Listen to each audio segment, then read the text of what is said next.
যাদের আদর্শ হবে মা আনা আলাইহি ওয়া আসহাবি, আমি নবীর সুন্নাহ এবং আমার সাহাবীদের জামাতকে যারা আঁকড়ে ধরবে, যারা আহলুস সুন্নতি ওয়াল জামাত হবে, একমাত্র তারা যাবে জান্নাতে, বাকি 72 দল যাবে জাহান্নামে।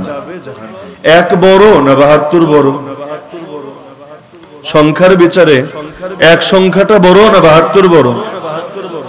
তো অধিকাংশ দিয়ে কখনো হক বাতিল চেনা যায় না।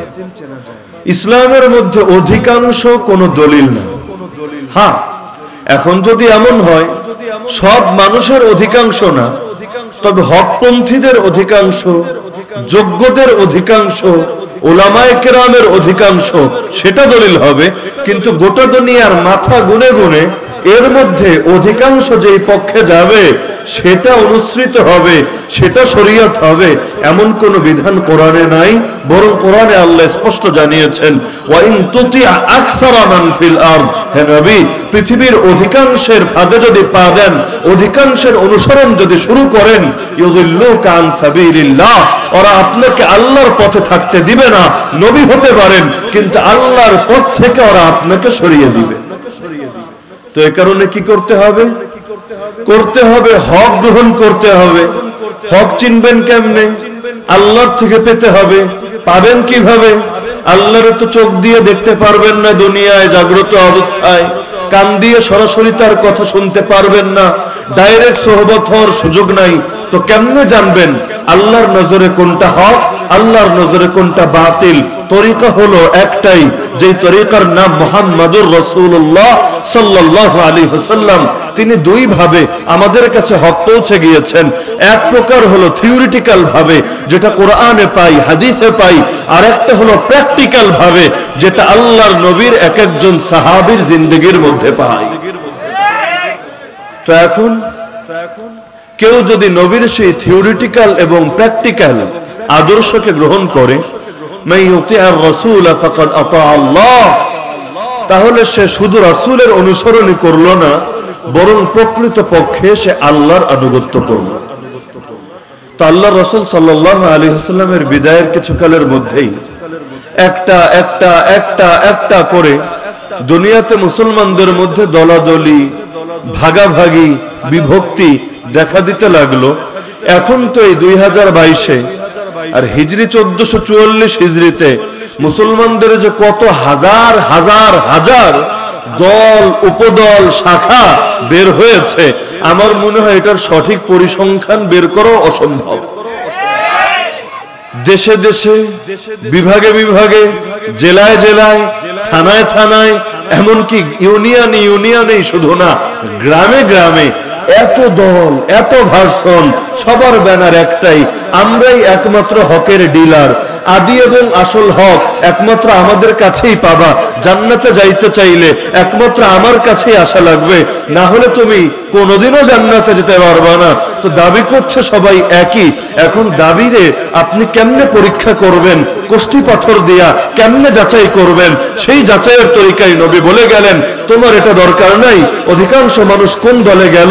আরে 72 সংখ্যাটা কত বড়, সেই 72রা কি করলো দেখার দরকার নাই। খারেজিরা কি বললো, শিয়ারা কি বললো, হিজবুত তাওহীদ কি বললো, কাদিয়ানি কি বললো, মুরজিয়া কি বললো, মুশাব্বিহা কি বললো, মুজাসসিমা কি বললো, জাহমিয়া কি বললো, কাদারিয়া কি বললো, জাবরিয়া কি বললো, লাদরিয়া কি বললো, এগুলো দেখার দরকার নাই। তুমি দেখবা আমি নবী কি বলেছি, আমি নবী কি করেছি, আমার সাহাবীরা কিসের জন্য জান কোরবান করেছে, আমার সাহাবীরা আল্লাহর জমিনে কোন আদর্শ রেখে গেছে।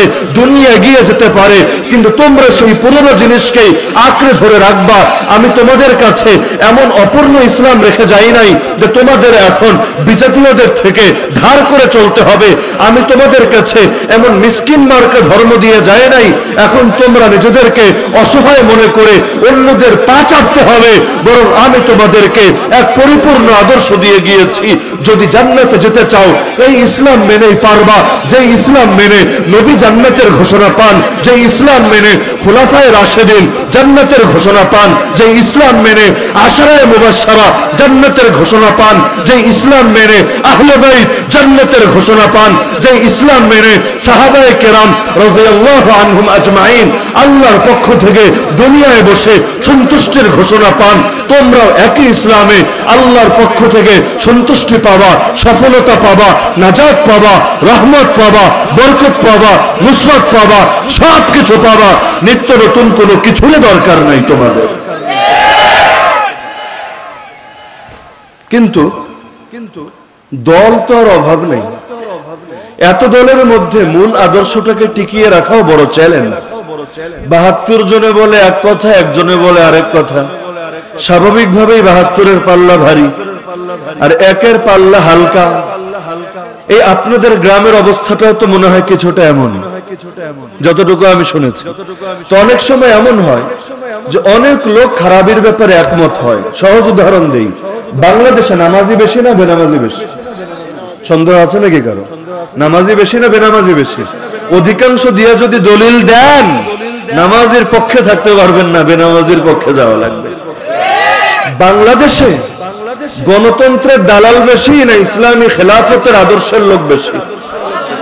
অধিকাংশ দিয়ে যদি দলিল দেন, আল্লাহর নবীর রাজনৈতিক পলিসি, নবীর খেলাফত, নবীর সাহাবীদের খেলাফত, ইসলামী ইমারত, এর পক্ষে থাকতে পারবেন না।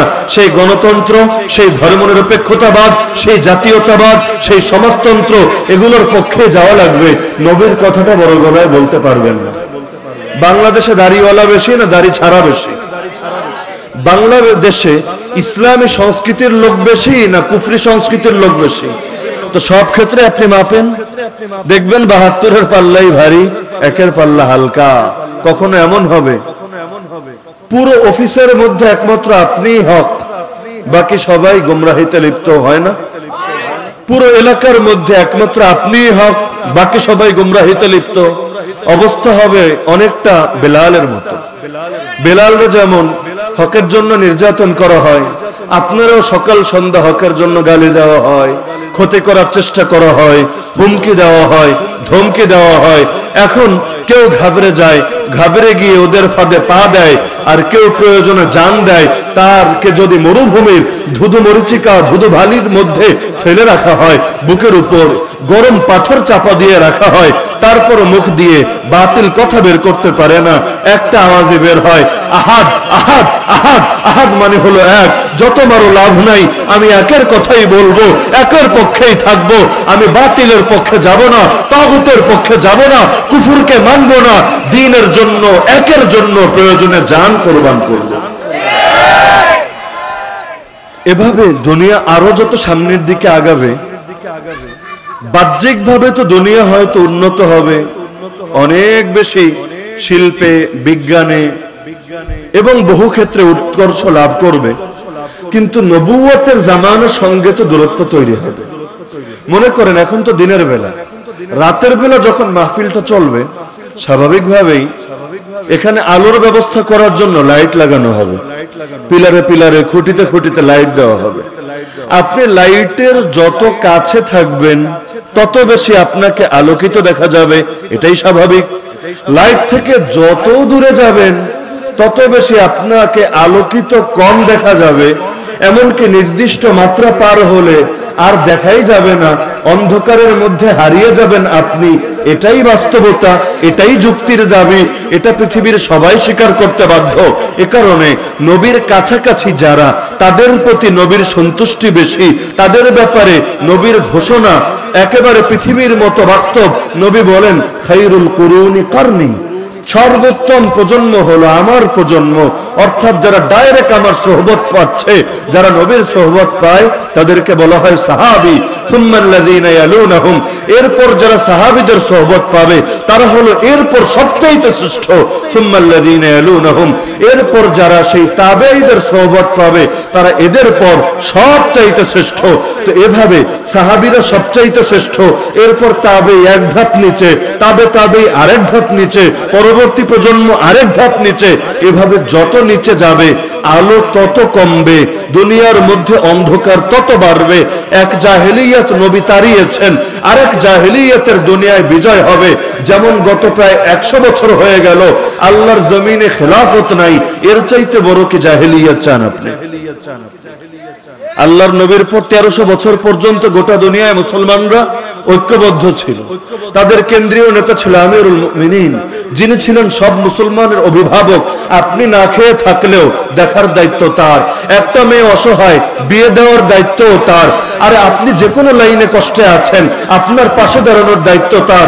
আপনি মাজলুম হয়েছেন, কারাবন্দী হয়েছেন, আপনাকে মুক্ত করার দায়িত্ব তার। পৃথিবীর 1 ইঞ্চি মাটিতে কোন কাফের আগ্রাসন চালিয়েছে, সেই 1 ইঞ্চি মাটিকে বাঁচানোর দায়িত্ব তার।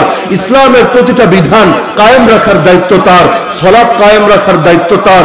যাকাত উসুল করার দায়িত্ব তার। ইসলামী খেলাফত উদ্ধার করা এবং টিকিয়ে রাখার দায়িত্ব তার। আল্লাহর জমিনে ইসলামী বিচার ব্যবস্থা নিশ্চিত করার দায়িত্ব তার। ইসলামী সভ্যতা সারা দুনিয়ায় ছড়িয়ে দেওয়ার দায়িত্ব তার। ইসলামী সংস্কৃতিকে হেফাজত করা, জাহিলি সংস্কৃতি ঢুকতে না দেওয়া, এই দায়িত্ব তার। শিক্ষা ব্যবস্থাকে ইসলামের আলোকে পরিচালিত করা, এটার দায়িত্ব তার। অশ্লীলতা দূর করা, এটার দায়িত্ব তার। আর্তমানবতার সেবা করা, এর দায়িত্ব তার। উলামায়ে কেরামের খিদমত করা, মসজিদ, মাদ্রাসা, মার্কাজ, খানকাকে হেফাজত করা, এর দায়িত্ব তার। তো রাষ্ট্রের টপ টু বটম সবকিছুর জিম্মাদারি তার। এখন এক জিনিস না থাকলে বহু জিনিস থাকে না। এক কেন্দ্রীয় নেতা না থাকলে একটা একটা করে সব হারাতে শুরু করে। ইসলামী রাজনীতি হারায়, ইসলামী বিচার ব্যবস্থা হারায়, ইসলামী অর্থনীতি হারায়, ইসলামী শিক্ষা ব্যবস্থা হারায়, ইসলামী সভ্যতা হারায়, ইসলামী সংস্কৃতি হারায়। দুনিয়ার মধ্যে কুফরের জয় জয়কার হয়, হকপন্থীরা নির্যাতিত হতে থাকে, জমিনে বাতিলরাই শুধু এগোতে থাকে, আর জমিনের মধ্যে জুলুম আর জুলুম বইতে শুরু করে। দেশে দেশে জুলুম, এলাকায় এলাকায় জুলুম। কত নারী ধর্ষিতা হয়, কত মায়ের কোল খালি হয়, কত বাবাকে সন্তানের সামনে নির্দয়ভাবে হত্যা করা হয়। দেখার কেউ থাকে না, পাশে দাঁড়ানোর কেউ থাকে না। হাজ্জাজ বিন ইউসুফের মতো তখন কেউ এগিয়ে আসে না। মোহাম্মদ বিন কাসেমকে পাঠিয়ে রাজা দাহিরকে উচিত শিক্ষা দেওয়ার মতো লোক আর পাওয়া যায় না। তো আকাইদা আহলে সুন্নাত ওয়াল জামাত, এই আকীদা, সহিহ আকীদা হেফাজতের দায়িত্ব তার। কিন্তু নাই তো করবেন কি? তাই বলে বসে থাকারও তো সুযোগ নাই যে গাছের শিকড় নাই তো ঠিক আছে পুরো গাছরে চোখের সামনে মরতে দাও না। যতক্ষণ পর্যন্ত সম্ভব টিকানোর চেষ্টা করতে হবে। কারণ যদি না টিকাতে পারি, ক্ষতি শুধু অন্যের হবে না, আমারও হবে। সহজ উদাহরণ দেই। একটা জাহাজে উঠেছেন, জাহাজের তলাগুলো ফুটা হয়ে গেছে, এক এক জনে ফুটা করেছে, আপনি করেন নাই, আপনি অপরাধের সাথে জড়িত না। একটা ফুটা করেছে রাফেজিরা, একটা ফুটা করেছে নাসেবিরা, একটা ফুটা করেছে কাদিয়ানিরা, একটা ফুটা করেছে মুরজিয়ারা, একটা ফুটা করেছে খারেজিরা, একটা ফুটা করেছে দেহবাদীরা। এভাবে বিভিন্ন দল এসে, বিভিন্ন ব্যক্তি এসে একটা একটা একটা একটা একটা করে ফুটা করে দিয়েছে। আপনি কিন্তু করেন নাই। আমারে বলেন তো, নিজে কিছু করেন নাই বলে যদি চুপচাপ বসে থাকেন, জাহাজটা যখন ডুববে, যারা ফুটা করেছে শুধু কি তারাই মরবে?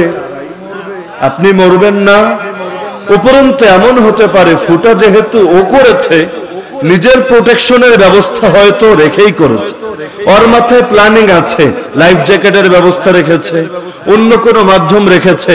আপনি যেহেতু অপ্রস্তুত, আপনি নিজেও যেহেতু করেন নাই, সিরিয়াসও নেন নাই, এদিকে নজরও দেন নাই, আপনি হয়তো নিজের অজান্তেই ডুবে মরবেন। তখন করার কিছুই থাকবে না। তো ফুটা যারাই করুক, যেহেতু গোটা জমিনটা হলো এক জাহাজের মতো, বাস্তবেও তো এমন, জলভাগ বেশি, স্থলভাগ কম। তো এই জমিনের মধ্যে আমিও আছি, কাফেররাও আছে, নাস্তিকরাও আছে, বেঈমানরাও আছে। জমিনে যেমন আশিকে রাসূলও আছে, দুশমনে রাসূলও আছে। এখন বেয়াদবি করবে ওরা, ফুটা করবে ওরা, ক্ষতি করবে ওরা, কিন্তু আসমান থেকে যদি আযাব আসে, জমিন থেকে যদি গজব উচ্চারিত হয়, ধ্বংস শুধু ওরাই হবে না, সেই ধ্বংসের মধ্যে আমরাও পড়ে যাব। ওয়াত্তাকু ফিতনা লা তুসিবান্নাল্লাযীনা যালামু মিনকুম খাসসা। আল্লাহ বলেন, তোমরা সেই আযাবকে ভয় করো, যে আযাব যদি একবার চলে আসে শুধু জালেমরে ধরে না, সবাইরেই শেষ করে ছাড়ে। হ্যাঁ, কিয়ামতের দিন হয়তো নিয়তের কারণে পার পেয়ে যাবেন, কিন্তু দুনিয়ায় ক্ষতি আপনারও হবে। করোনায় সারা দুনিয়া কষ্ট করেছে, আপনি করেন নাই? বলেন না, করেন নাই? দেশে এখন মূল্যস্ফীতি ঘটেছে, দ্রব্য মূল্য আমাদের নাগালের বাইরে যাচ্ছে। মিডিয়ার রিপোর্ট, ঢাকায় বসবাস করে 4 জনের একটা ফ্যামিলি, মাসে তাদের খাবার বাবদ খরচ হয় 22,000 টাকার উপরে গড় হিসাবে। তাহলে 22,000 প্লাস টাকা কামাই বাংলাদেশের কয়টা ফ্যামিলি করে? কিন্তু 4 জনের একটা ছোট্ট ফ্যামিলি চালাতে চাইলে এই বাজারে এসে 22,000 প্লাস টাকা এক মাসে গুনতে হয়। আয় তো বাড়ে নাই, ব্যয় কি পরিমাণ বেড়েছে। তো এই যে কষ্টগুলো হচ্ছে, শুধু কি জালেমরা কষ্ট করছে? বলেন না, যাদের গুনাহের কারণে, যাদের অশ্লীলতার কারণে, যাদের অবাধ্যতার কারণে, যাদের অধ্যত্বের কারণে, যাদের জাহিলিয়াতের কারণে, যাদের নবীর শানে বেয়াদবির কারণে জমিনের মধ্যে আল্লাহর পক্ষ থেকে পরীক্ষা আসলো। এখন ক্ষতি শুধু ওদের হচ্ছে না, আমার মতো সরল সহজ মানুষেরও ক্ষতি হচ্ছে। এখানে কয়জন মানুষ আছে যারা রাজনীতিতে জড়িত, রাষ্ট্রের গুরুত্বপূর্ণ দায়িত্বে জড়িত, যারা দেশ চালান, যারা দেশের গুরুত্বপূর্ণ পদ চালান? বেশিরভাগ লোক এমন যারা এর কিছুই করেন না, কিন্তু তারপরও কষ্ট আপনার করতে হচ্ছে। এমন কি এই যে দিনের অধিকাংশ বিদ্যুৎ থাকে না, গরমটা কি শুধু আমার লাগে না যারা সরকারের দলের লোক ওদেরও লাগে? কথা বুঝতে পারছেন না? নাকি গরম খালি বিরোধী দলের লোকের লাগে? কষ্ট খালি বিরোধী দলের লোকের হয় না যারা দল করে তাদেরও হয়? তো দুনিয়ার মধ্যে যদি আল্লাহর পক্ষ থেকে কোনো পরীক্ষা আসে, কষ্ট সবার করা লাগে। এই কারণে নিজে বাঁচতে চাইলেও দুনিয়ার পরিবেশ ঠিক রাখা লাগে। জাহাজটারে ফুটা ফাটা যাতে না হয় এইটা নিশ্চিত করা লাগে। কারণ চারদিকে পানি আর পানি, তীর দেখা যায় না। সাঁতার কাটে কেটেও সমুদ্র পাড়ি দেওয়া যায় না। এটা ছোট নদী না, ছোট খাল না, সাঁতার কেটে পাড়ি দিবেন। যদি এখন মরেন, ওরাও মরবে, আপনিও মরবেন, বাঁচতে পারবেন না। অবস্থা এমন, দেহের মধ্যে পচন ধরেছে, হাত পচে গেছে। ডাক্তার বলেছে সময় থাকতে হাত কাটো, হাত যদি না কাটো ধীরে ধীরে পচন বাড়বে, একটা একটা করে সব অঙ্গ পচবে। পচতে পচতে এক সময় তুমি মরবা, দুনিয়ায় বাঁচতে পারবা না। এখন ভালো থাকার আশায় ডাক্তার যেটা কাটতে বলে সে কেটে ফেলে। এমনকি ডাক্তার যে কাটছে, কাটার কারণে সে ডাক্তাররে খারাপ বলে না, ডাক্তাররে সন্ত্রাসী বলে না, ডাক্তারকে টেরোরিস্ট বলে না। সে একটাবারে মন্তব্য করে না, আরে ছুরি ছুরি থাকে খুনির হাতে, ছুরি থাকে ডাকাতের হাতে, আবার ডাক্তারের হাতে যে সার্জারি করবে তার হাতেও ছুরি আছে, ছুরি দিয়েই তো সে হাত কাটবে। তাই বলে সে বলে না ডাকাতের ছুরির যে মূল্য, খুনির ছুরির যে বিবেচনা, আর ডাক্তারের হাতের ছুরি সেটাও একই ক্যাটাগরির ছুরি। এই বাজে মন্তব্য সে করে না, বরং সে বলে ডাক্তার তাড়াতাড়ি কাটো, তোমার কাটাটাই আমার জন্য রহমত হবে। ডাক্তারের ছুরি রহমতের ছুরি, খুনির ছুরি গজবের ছুরি। যেমনি ভাবে আল্লাহর নবীর হাতেও তরবারি থাকে, আবু জাহালের হাতেও তরবারি থাকে। নবীর তরবারি জিহাদের তরবারি, আবু জাহালের তরবারি সন্ত্রাসের তরবারি, নবীর তরবারি রহমতের তরবারি, আবু জাহালের তরবারি গজবের তরবারি। যার কারণে যেই নবীকে আল্লাহ বলেছেন রহমাতুল লিল আলামিন, এই রহমাতুল লিল আলামিন উপাধি আমি দেই নাই, আপনি দেন নাই, রহমান রহিম আল্লাহ দিয়েছেন। তা আল্লাহ যার পরিচয় রহমান, যার পরিচয় রহিম, যার পরিচয় রউফ, তিনি নবীকে বলেছেন রহমাতুল লিল আলামিন। সেই নবী যখন তওফে গিয়ে মার খান তখনই শুধু রহমাতুল লিল আলামিন থাকেন না, বদরে গিয়ে যখন কুফরের মেরুদণ্ড ভেঙে দিয়ে আসেন তখনও তিনি রহমাতুল লিল আলামিন থাকেন। মক্কা বিজয়ের পর শাতিমদের ব্যাপারে যখন মৃত্যুদণ্ডের ফয়সালা দেন তখনও তিনি রহমাতুল লিল আলামিন থাকেন। রোম পারস্যের মোকাবেলায় যখন ময়দানে নেমে আসেন তখনও তিনি রহমাতুল লিল আলামিন থাকেন। এক ওসমানের রক্তের বদলা নেওয়ার জন্য যখন 1400 সাহাবীর থেকে শাহাদাতের বায়াত নেন তখনও তিনি রহমাতুল লিল আলামিন থাকেন।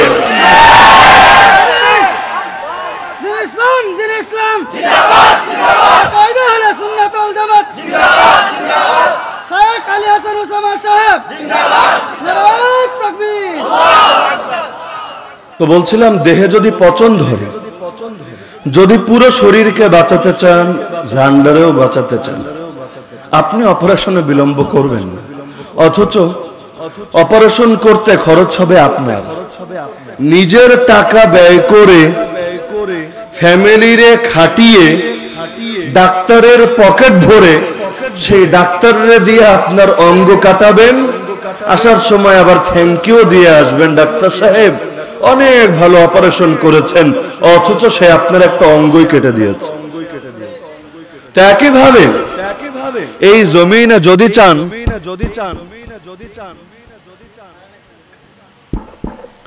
জমিনে যদি চান রহমতের মধ্যে থাকবেন, বরকতের মধ্যে থাকবেন, নুসরতের মধ্যে থাকবেন, হেফাজতের মধ্যে থাকবেন, তরিকা একটাই, কোন পচে যাওয়া অঙ্গ নিয়ে চলা যাবে না। পচে যাওয়া অঙ্গ থাকবে, কিন্তু আমার দেহের অংশ হয়ে নয়, আলাদাভাবে। তো যার কারণে ৭২ সংখ্যায় অনেক বড়, এক সংখ্যায় অনেক কম, কিন্তু কম বলেও আমরা ভয় পাই না, ঘাবড়ে যাই না, চিন্তিত হই না, বিচলিত হই না। কারণ যে সুন্নাহর উপর চলে, সাহাবীদের জামাতের আদর্শে আদর্শবান হয়ে জীবন ধারণ করে, সে তো একা না। যে একা সে না ভয় পাবে, যার সঙ্গে মহাশক্তি আছে সে কেন ভয় পাবে? আপনার পক্ষে যদি রাষ্ট্র দাঁড়িয়ে যায়, রাষ্ট্রপ্রধানরা দাঁড়িয়ে যায়, দেশের কাউকে আপনি গুনবেন না, কারো হুমকি ধমকিকে পরোয়া করবেন না। আপনি চিন্তা করবেন আমার সঙ্গে রাষ্ট্র আছে, দেশের সবচাইতে বড় শক্তি আছে। তো আপনি যদি সুন্নাহর উপর চলেন, জামাতের উপর চলেন, আপনার সাথে আল্লাহ আছে। লা তাহজান ইন্নাল্লাহা মা'ানা। আরে নবী যখন আবু বকরকে নিয়ে গর্তে লুকিয়ে আছেন, মানুষ মাত্র 2 জন, কাফেররা এত কাছে চলে আসলো, পায়ের দিকে তাকালেই একেবারে স্বচক্ষে আবু বকরকেও দেখে ফেলবে, নবীকেও দেখে ফেলবে। আবু বকর পেরেশান হয়ে গেলেন। আরে না, নিজের জানের জন্য না, মুসলমান নিজের জান নিয়ে পেরেশান হয় না, মুসলমান পেরেশান হয় নবীর জন্য।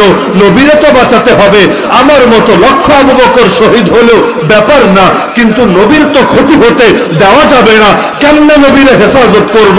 আমি তো আবু বকর একা, কেমনে মোকাবেলা করব? এতগুলো কাফেরের, এতগুলো মুশরিকের, এতগুলো জালেমের চিন্তিত হলেন, বিচলিত হলেন, উদ্বিগ্ন হলেন, পেরেশান হলেন। নবী তাকে এক বাক্যে বললেন, মা বালুকা বিথনাইন আল্লাহু সালিসুহুমা। আবু বকর, সেই 2 ব্যক্তির ব্যাপারে তোমার কি মতামত যার সঙ্গে আল্লাহ আছে? লা তাহজান ইন্নাল্লাহা মা'ানা। কোরআনের শব্দ, কত মহব্বতের শব্দ। ভয় পেও না তুমি, আল্লাহ আছেন তো আমাদের সাথে। যতদিন আল্লাহ আছেন ভয় পাওয়ার কারণ নাই তো। আর তিনি কয়দিন থাকবেন? চিরকাল থাকবেন। আল হাইয়ুল কাইয়ুম লা তাখুযুহু সিনাতুন ওয়ালা নাওম। আল হাই মানে চিরঞ্জীব, যিনি সর্বদা জীবিত থাকেন, যার অস্তিত্বের কোনো সূচনা নাই। হুয়াল আউয়াল, যার অস্তিত্বের কোনো শেষ নাই। হুয়াল আখির, যিনি সর্বদা থাকেন, প্রকাশ্যেও থাকেন, গোপনেও থাকেন, যার কুদরত প্রকাশ্য, যার অস্তিত্ব চোখ দিয়ে দেখা যায় না। হুয়া জাহির হুয়াল বাতিন, সেই আল্লাহ শুধু জিন্দাই থাকেন না, আল কাইয়ুম, সবকিছু নিয়ন্ত্রণ করেন তিনি। আসমান নিয়ন্ত্রণ করেন তিনি, জমিন নিয়ন্ত্রণ করেন তিনি, চাঁদ নিয়ন্ত্রণ করেন তিনি, সূর্য নিয়ন্ত্রণ করেন তিনি, যুদ্ধ নিয়ন্ত্রণ করেন তিনি, বাংলাদেশ নিয়ন্ত্রণ করেন তিনি, আমেরিকাও নিয়ন্ত্রণ করেন তিনি। সবকিছু তার নিয়ন্ত্রণে, তার নিয়ন্ত্রণের বাইরে কোনো কিছু হয় না। যা কিছু হয় আগে রবের আরশে ফয়সালা হয়, তারপর জমিনে বাস্তবায়িত হয়। বদরে মুসলমান বিজয়ী হয়েছে, এটাও রবের ফয়সালাই হয়েছে। উহুদে মুসলমান বিজয়ের পর আবার পরাজিত হয়েছে, এটাও রবের ফয়সালাই হয়েছে। বদরে 2 তরবারি গিয়ে 1000 তরবারির মোকাবেলা করে 70টাকে জাহান্নামে আর 70টাকে বন্দী করে মদিনা এনে হাজির করেছে।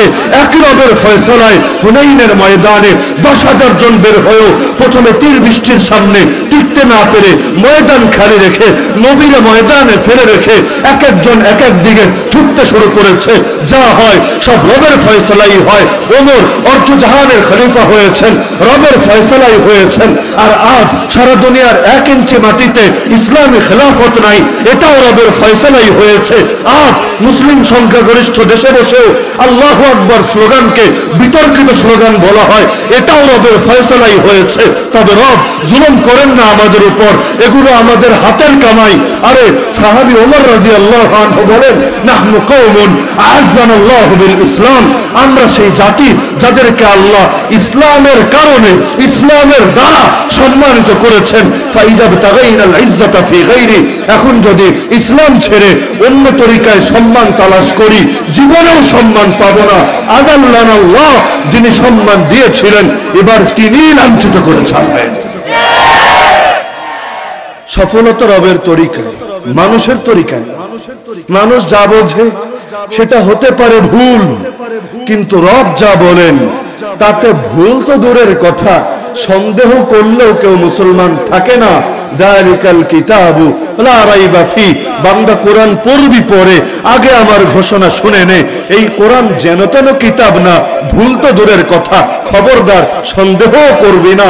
কারণ সব ইমামরা একমত, কেউ অস্বীকার করলে যেমনি ভাবে কাফের হয়, কেউ ইসলামের কোনো বিধান নিয়ে দিলের মধ্যে সন্দেহ রাখলে সেও কাফের হয়। তা আমাদের বাঁচতে চাইলে তরিকা একটাই, সুন্নাহ ধরতে হবে, জামাতের পথে চলতে হবে। যদি সেই জামাতের চাইতে বেশি বুঝতে চান, যেই জামাতের ব্যাপারে রব নিজে বলেন রাদিয়াল্লাহু আনহু, আমি সন্তুষ্ট হয়ে গেছি ওদের উপর, আবু বকরের উপর আমি সন্তুষ্ট, ওমরের উপর সন্তুষ্ট, ওসমানের উপর সন্তুষ্ট, আলীর উপর সন্তুষ্ট, হাসান হুসাইন ফাতেমার উপর সন্তুষ্ট, নবীর সব সাহাবীর উপর সন্তুষ্ট। রব যাদের উপর সন্তুষ্ট হলেন তাদের ব্যাপারেই বললেন, ফাইন আমানু বিমিসলি মা আমানতুম বিহি ফাকাদ ইহতাদাও, যদি এবার আমার সন্তুষ্টি প্রাপ্ত এই বান্দাদের মতো নিজের ঈমানকে বানাতে পারো, নিজের আকীদা যদি সাহাবীদের আকীদার মতো গড়তে পারো, ফাকাদ ইহতাদাও, আমি আল্লাহ গ্যারান্টি সহকারে বলে দিলাম তুমি আছো হেদায়েতের উপর। ওয়া ইন তাওয়াল্লাউ, আর যদি আমার এই নবীর সাহাবীদের থেকে যাদের উপর আমি আল্লাহ খুশি, যাদের উপর আমি আল্লাহ রাজি, যাদের উপর আমি আল্লাহ সন্তুষ্ট, যদি এদের থেকে মুখ ফিরিয়ে নাও, যদি এদের আকীদার মতো নিজের আকীদা না বানাও, তাহলে হবে কি জানো, ফাইন্নামা হুম ফি শিকাক, তোমরা ইখতিলাফে পড়ে থাকবা, মতবিরোধে পড়ে থাকবা, মারামারিতে পড়ে থাকবা, ঝগড়াঝাটিতে পড়ে থাকবা, হানাহানিতে পড়ে থাকবা। ঐক্য আসবে না জীবনে। ঐক্য আসবে কেমনে? ইসলাম একটা, সুন্নাহ একটা, বেদাত তো একটা না। আরে এক যুগের বেদাত আরেক যুগের বেদাতের সঙ্গে মিলে না, এক দেশের বেদাত আরেক দেশের বেদাতের সাথে মিলে না, এক বিভাগের বেদাত আরেক বিভাগের বেদাতের সাথে মিলে না, এক জেলার বেদাত আরেক জেলার বেদাতের সাথে মিলে না, এক দরবারের বেদাত আরেক দরবারের বেদাতের সাথে মিলে না, এক ব্যক্তির বেদাত আরেক ব্যক্তির বেদাতের সাথে মিলে না। মিলবে কিভাবে? মানুষ যেগুলো বানায় সেগুলো তো নিজের মস্তিষ্ক দিয়ে বানিয়েছে। মস্তিষ্ক যেমন ভিন্ন হয়, মস্তিষ্ক থেকে যা বের হয় সেটাও ভিন্ন হয়। রব যেহেতু একজন, উৎস যেহেতু একটা, তার ইসলামে ভিন্নতা আসে না। আরে আবু বকরের যে ইসলাম, ওমরের যে ইসলাম, ওসমানের যে ইসলাম, আলীর যে ইসলাম 1444 হিজরিতে এসে আজও সেই ইসলাম, মক্কায় যে ইসলাম, মদিনায় যে ইসলাম, আফগানিস্তানে যে ইসলাম, কাশ্মীরে যে ইসলাম, আরাকানে যে ইসলাম, আমেরিকায় যে ইসলাম, ইতালিতে যে ইসলাম, কানাডায় যে ইসলাম, আমার বাংলার জমিনেও একই ইসলাম। দেশে দেশে ভাগ হবে না, দরবারে দরবারে ভাগ হবে না, ব্যক্তিতে ব্যক্তিতে পার্থক্য হবে না, কারণ এগুলো কেউ বানায় নাই, রবেরটা শুধু গ্রহণ করেছে। তা আকীদা বানাবেন সাহাবীদের মতো। তাহলে আল্লাহ বলেন, আমি বলে দিলাম তুই হিদায়াতের উপর আছো, ঘাবড়ানোর কারণ নাই। এটা ভাবার কারণ নাই তাদের বুজুর্গি কম ছিল, এটা ভাবার কারণ নাই আমরা কি আর এত সহজে যাইতে পারবো জান্নাতে। দুনিয়াতে বেশি বুঝতে গিয়ে মানুষ অনেক সময় গোমরা হয়ে যায়। দুনিয়াতে মূর্তি পূজা কেমনে চালু হয়েছে ইতিহাস পড়েন। আদম আলাইহিস সালাম তো প্রথম মানুষ, তার সঙ্গে হাওয়া আলাইহিস সালাম, এর আগে তো মানুষই ছিল না। এই দুইজন মানুষ জান্নাত থেকে আসলেন, তাওহীদ নিয়ে এসেছিলেন, শিরিক নিয়ে না। এরপর তার সন্তানরাও তো একই ধারায় আগাচ্ছে। শিরিক আসলো কোত্থেকে? মূর্তি পূজা কে শিখালো?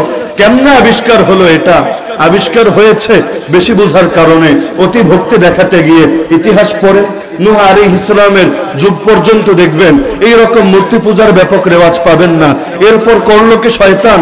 আল্লাহর কিছু ওলিয়ে দিয়ে সুযোগ কাজে লাগালো। কারণ ফিতনা সব সময় বদসুরতে আসে না, অনেক সময় নেকসুরত ধরে অনেক বড় বড় ফিতনা আসে। এই যে ইসলাম, ইসলামের নামে এত ভার্সন, এত দল, এই 72 দল নবীর উম্মতের। ইহুদি তো নবীর উম্মত না, খ্রিস্টান তো নবীর উম্মত না, নবীর উম্মত তো মুসলমান। তো এই যে 72 দল জাহান্নামে যাচ্ছে, এই 72 দল তো এই নবীর নামেই কালেমা পড়বে, নবীর নামে কালেমা পড়ে জাহান্নামে যাবে কেন? বেশি বোঝার কারণেই তো। নবীর বুঝ নিয়ে থাকলে তো আর জাহান্নামে যাওয়া লাগতো না, কারণ নবীর বুঝ যে নিয়ে থাকবে তার জন্য জান্নাতের ওয়াদা তো রব দিয়ে দিয়েছেন। তো এখন তারা বোঝালো আল্লাহর অমুক ওলি, অমুক বড় বুজুর্গ, তার ব্যাপারে তোমাদের কি ধারণা? তারা বলল তার মতো মানুষ হয় নাকি? এত বড় আল্লাহর ওলি, সে দোয়া করলে আল্লাহ তার দোয়া কবুল করত। সে আল্লাহর ইবাদতকে নিজের জীবনের একমাত্র মাকসাদ বানিয়ে নিয়েছে। যখন কোনো বিপদে পড়তো আল্লাহর কাছে চাইতো, আমরাও তার কাছে দোয়া চাইলে সে আমাদের জন্য দোয়া করত, আল্লাহ সেই দোয়ারে কবুল করতেন। এখন বলল দেখো, এইরকম বড় বড় বুজুর্গ বান্দারে যদি তোমরা ভুলে যাও, পরবর্তী প্রজন্ম এদের মতো হবে কিভাবে? সামনে মডেল থাকলে না মানুষ তাকে দেখে অনুসরণ করতে শিখে, মানুষ স্বাভাবিকভাবে বিজয়ী শক্তির অনুগামী হয়। আন্নাসু আলা দীনি মুলুকিহিম, মানুষ যারা বিজয়ী থাকে দুনিয়ায় তাদের আদর্শ গ্রহণ করে। এই যে আজকাল ছেলেপেলেরা ইউরোপিয়ান সংস্কৃতি, পশ্চিমা সংস্কৃতি, হিন্দুত্ববাদী সংস্কৃতি এগুলোকে আঁকড়ে ধরছে, চেহারা বানাচ্ছে নায়কের মতো, পোশাক পরছে খেলোয়াড়ের মতো, কিন্তু নবীর মতো নিজের দেহে সুন্নত আনার গরজ কেন অনুভব করছে না? কারণ মডেল যে সামনে সেই কাফেরদেরটা, দুনিয়ার সুপার পাওয়ার ওরা, রাজনৈতিকভাবে ওরা এগিয়ে, অর্থনৈতিকভাবে ওরা এগিয়ে, সামরিকভাবে ওরা এগিয়ে, বিশ্বায়নের পর দুনিয়ার মোড়ল ওরা, ওরা চালায় দুনিয়া। দেখতে মনে হয় ওরা জ্ঞানে এগিয়ে, বিজ্ঞানে এগিয়ে, শিল্পে এগিয়ে, সংস্কৃতিতে এগিয়ে। ওদেরকে মানলেই তো আমরা আগাবো। এই হুজুররা তো পিছিয়ে, এদেরকে অনুসরণ করলে আমরা আরো পিছাবো। তা আমরা পিছাতে চাই না, আমরা আগাতে চাই। তো এখন কি করতে হবে? ওদের তরিকা আমাদের চলতে হবে। এই পাগলরা ভেবেছে, এই কাফের মুশরিকরা মনে হয় ওদের শিক্ষা, ওদের সংস্কৃতি, ওদের জ্ঞান বিজ্ঞান দিয়ে এতটা উন্নত হয়েছে, কিন্তু একটা বার ওরা ইতিহাস পড়ে দেখে না, আসলে ওরা এগুলো দিয়ে উন্নত হয় নাই। উন্নত হওয়ার পর এগুলোর চর্চা চালাচ্ছে। ওরা তো উন্নত হয়েছে আমাদের রক্ত চুষে। এই ব্রিটেন জীবনে স্বীকার করবে না আমাদের হিন্দুস্তানের মাল সামানা চুরি করে, গোটা দুনিয়ার চুষে খেয়ে, এমনকি আমাদের পবিত্র ভূমি ফিলিস্তিনকে ইহুদিদের হাতে তুলে দিয়ে মক্কা মদিনার ক্ষতি করে, ওসমানী খেলাফতকে ধ্বংস করে ওরা জমিনে উন্নত হয়েছে, টাকা কামিয়েছে, এটা স্বীকার করবে না। ওরা এত বড় কলোনি বানিয়েছে, এত বিশাল সাম্রাজ্যবাদী উপনিবেশ ওরা গড়ে তুলেছে যে বলা হতো ব্রিটিশের শাসনের অধীনে কখনো সূর্য ডোবে না। মানে এত বিশাল এক দুনিয়া দখল করেছে, কোথাও না কোথাও সূর্য কায়েম থাকে। তো সেই দেশের মালগুলো গেল কই? বাংলাদেশ তো একসময় গোটা ভারতবর্ষের অংশ ছিল। এই ব্রিটিশরা দখল করার আগে এই অঞ্চলের জিডিপি তৎকালীন পশ্চিমা অনেক দেশের চাইতে বেশি ছিল। তো সেই ভারতে এখন অনেক লোক না খেয়ে মরে। এখন দুনিয়ার মধ্যে তারা পিছিয়ে পড়ে একটা রাষ্ট্র, এখনো উন্নত রাষ্ট্রের তালিকায় আসে নাই, স্বল্পোন্নত হয়েছে কয়েকদিন আগে। এর আগে ছিল উন্নয়নশীল দেশ। এত পিছিয়ে পড়লো কেন? কোথায় হারিয়ে গেল সেই সম্পদগুলো? ওরা বলবে না আমরা চুরি করেছি, ডাকাতি করেছি, আমরা 190 বছর তোদের স্বাধীনতা হরণ করে তোদের রক্ত খেয়েছি, এভাবে আমরা উন্নত হয়েছি। ফ্রান্স বলবে না এই আফ্রিকার কালো কালো মানুষগুলোকে খেয়ে ওদের সম্পদ মেরে আমরা উন্নত হয়েছি। এই মার্কিনীরা বলবে না যে আমরা এখানকার আদি নাগরিক যারা রেড ইন্ডিয়ান, তাদের মধ্যে মহামারী ছড়িয়ে দিয়ে বিভিন্নভাবে ওদেরকে ধ্বংস করে ওদের জমিনকে কেড়ে নিয়ে আমরা উন্নত হয়েছি। এই ইহুদিবাদীরা, এই ইহুদিরা, জায়নিস্টরা ওরা বলবে না আমরা মুসলমানদেরকে হত্যা করে, নারীদেরকে ধর্ষণ করে, ঘরবাড়ি থেকে উচ্ছেদ করে, ওদের প্রথম কেবলা দখল করে উন্নত হয়েছি। এই বাস্তবতা ওরা স্বীকার করবে না। একদিকে করেছে চুরি, আবার করে সিনাজুরি, চোরের মায়ের বড় গলা। এখন আমাদেরকে বলে আমরা উন্নত হয়েছি আমাদের গণতন্ত্রের কারণে, আমাদের সমাজতন্ত্রের কারণে, আমাদের সেকুলারিজমের কারণে, আমাদের জাতীয়তাবাদের কারণে, আমাদের জ্ঞান বিজ্ঞানের কারণে, আমাদের মেয়েদের অশ্লীলতার কারণে, আমাদের মেয়েদের ছোট ছোট পোশাকের কারণে, আমাদের ছেলেদের দুনিয়ার পেছনে দৌড়ানোর কারণে। আর আমাদের দেশের মুসলিম দেশের ছেলেগুলো ধোঁকা খেয়ে যায়। ওরা নিজেদেরকে ওদের গোলাম বানাতে পারার মধ্যেই সার্থকতা মনে করে। ব্রিটিশ যাওয়ার আগে বলে গিয়েছিল, চলে তো যাচ্ছি কিন্তু এমন এক প্রজন্ম রেখে যাচ্ছি, ওরা দেখতে হবে ভারতীয় কিন্তু আদর্শ হবে ইউরোপিয়ান। এখনো পর্যন্ত দেখা যাচ্ছে ওরা গিয়েছে সেই 1947-এ, আজ 2022, কিন্তু যারা আমাদের মাথার উপর সওয়ার হয়ে আছে বেশিরভাগগুলোর হালত দেখবেন এমন, দেখতে তো বাঙালি, দিনের দিক থেকে ওরা মাদানি হতে পারে নাই, মাক্কি হতে পারে নাই, ওরা নবীর আদর্শে আদর্শবান হতে পারে নাই, ওরা হয়েছে পশ্চিমা কালচারে আদর্শবান। তো এখন আমাদের যুবকরাও ধোঁকা খায়। আয়েশা আর ওইটা বলে হুজুররা হইল সমাজের বোঝা। দেশে প্রতি বছর এত বেকার তৈরি হচ্ছে এই কওমি মাদ্রাসাগুলোর কারণে। আরে পাগলা, কথা বলার আগে একটু চিন্তা কইরা বলিস, এখনো যে ঠিক মতো খেতে পারছিস, এখনো যে দুনিয়ায় বেঁচে আছিস, এখনো যে আসমান ছাদ হয়ে দাঁড়িয়ে আছে, মাথার উপর ভেঙে পড়ে নাই, তারকা খসে পড়ে নাই, সমুদ্রে ঝড় দেখা দিয়ে গোটা জমিনকে ডুবিয়ে মারে নাই, এখনো যে আকাশ থেকে বৃষ্টি বর্ষিত হয়, এখনো যে জমিন থেকে ফসল উদ্গত হয়, এখনো যে চাঁদ সূর্য ঠিক গতিতে চলে, এখনো যে প্রাণীরা তোদের কথা শুনে চলে, এগুলো তো একমাত্র আল্লাহ নামের বরকতে। তাবারাকাসমু রাব্বিকা যিল জালালি ওয়াল ইকরাম। আরে মহানুভব রবের নামের বরকত, তার নামটাই তো বরকতপূর্ণ, এত বেশি বরকতপূর্ণ। লা তাকুমু সাআ হাত্তা ইউকালা ফিল আরদি আল্লাহ আল্লাহ। যতদিন জমিনে আল্লাহ আল্লাহ বলা হবে এই নামের বরকতে আসমান ধ্বংস হবে না, জমিন ধ্বংস হবে না, মহাপ্রলয় সংঘটিত হবে না, কিয়ামত আসবে না, সব ঠিক থাকবে। কাফেররাও খাবে, মুশরিকরাও খাবে, নাস্তিকরাও খাবে, বেঈমানরাও খাবে, মুরতাদরাও খাবে, ওদের কুকর্মের কারণে না, বরং আল্লাহ নামের বরকতে। যেদিন এই নাম থাকবে না সেদিন ওরাও থাকবে না, আমরাও থাকবো না, কেউ থাকবে না, সব ধ্বংস হবে, কিয়ামত কায়েম হবে। আর জালিমরা এত জুলুম করার পর এখনো বেঁচে আছিস এজন্য না, আল্লাহ তাআলার শক্তি কমে গেছে, আল্লাহ তোদেরকে ঢিল দিয়েছেন, এর মানে এটা না ছেড়ে দিয়েছেন, বরং একমাত্র এই যে এখনো রাতে উঠে ছোট ছোট বাচ্চারা কালামে পাক তেলাওয়াত করে, এখনো যে উলামায়ে কেরাম সারা জমিনে আল্লাহর নাম ছড়িয়ে দেয়, এখনো যে না খেয়ে প্রয়োজনে পেটে কাপড় বেঁধে জমিনের মধ্যে দিন কায়েমের মেহনত চালায়, এই বরকতেই তো তোরা এখনো বেঁচে আছিস। যাদেরকে মারতে চাচ্ছিস এরা হলো তোদের মধ্যে আর ধ্বংসের মধ্যে বাধা।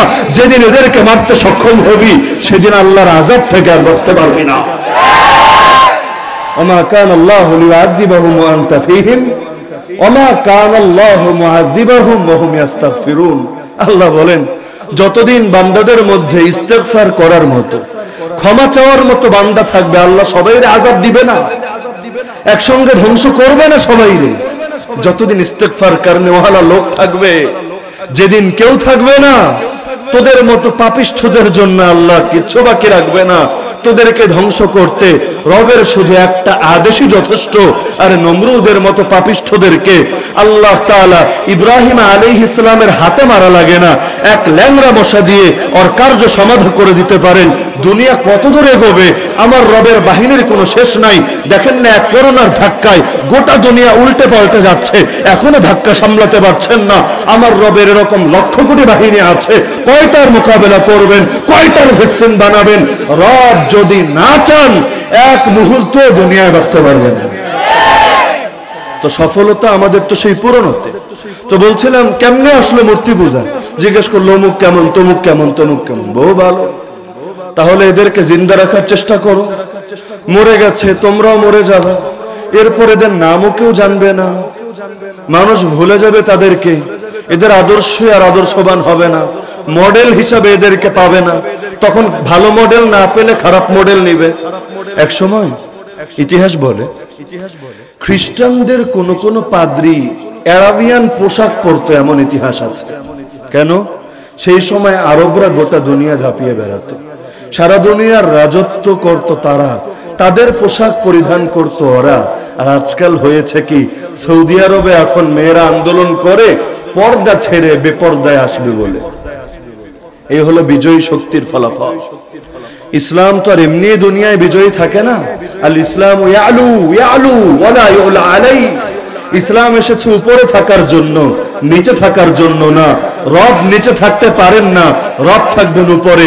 আমার নবী বলেন হাত্তা ইউযহিরাহুল্লাহ আও আহলিকা দুনাহু, আমারে থামাতে পারবা না যতদিন না হয়তো আল্লাহ ইসলাম জিন্দা করবেন অথবা আমি মুর্দা হব, কিন্তু আমি জিন্দা থাকবো, ইসলাম মুর্দা হবে, এটা কখনোই সম্ভব না।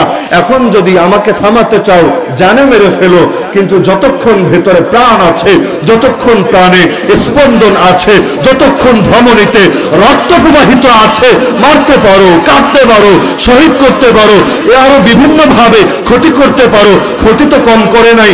তিনটা বছর নবীকে এক ঘরে করে রেখেছে, কারাবন্দী করে রেখেছে, নবীর পেটে দুইটা পাথর ভাঙতে হয়েছে, রক্তাক্ত হয়েছেন, মার খেয়েছেন, সেজদায় গিয়েছেন, উটের ভুঁড়ি চাপিয়ে দিয়েছে, নবীর আপন চাচার বুক চিরে কলিজা বের করে চিবিয়ে খেয়েছে।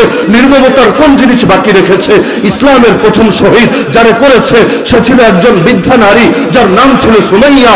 তো জুলুম তো কম হয় নাই, তারপর থামাতে পারে নাই। প্রকৃত মুসলিম তো এমন, তার হাতে হাত করে লাগানো যায়, তার কোমরে গরুর রশি বাঁধা যায়, তাকে ফাঁসির কাষ্ঠে চড়ানো যায়, তাকে বছরের পর বছর কারাগারে ফেলে রাখা যায়, কিন্তু তার দিল থেকে তার আদর্শ কেড়ে নেওয়া যায় না।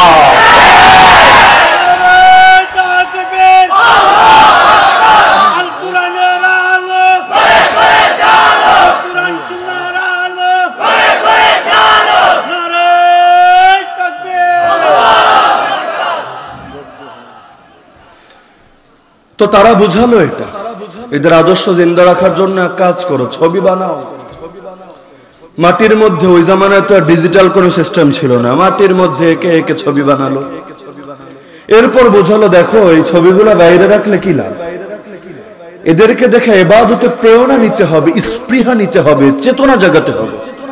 এগুলোকে একটা ভাস্কর্যের রূপ দিয়ে ইবাদতখানায় ঢুকাও। যখন ইবাদত করবা এদেরকে দেখে দেখে ভিতরে চেতনা জাগাবা। এখন ভালো নিয়তে ইবাদতখানায় ঢুকালো, চলে গেল সেই প্রজন্ম দুনিয়া থেকে। এবার পরবর্তী প্রজন্মের পালা। শয়তান বুঝালো কিরে তোদের ইবাদতখানা এগুলা কি? এগুলো তো আল্লাহর বড় বড় বুজুর্গ, আমাদের পূর্বপুরুষরা এদেরকে সম্মান করত।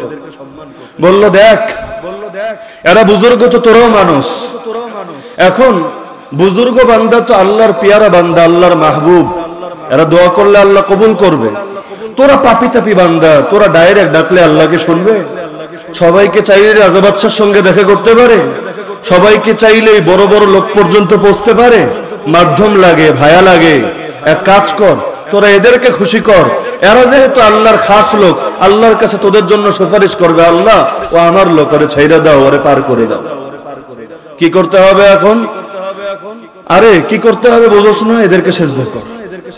এই সেজদা এজন্য করবি না যারা মাহবুব, ইবাদতের সেজদা না। আল্লাহ ছাড়া খবরদার কারো ইবাদত করবি না। কালেমা তো আল্লাহর নামেই পড়েছো, লা ইলাহা ইল্লাল্লাহ।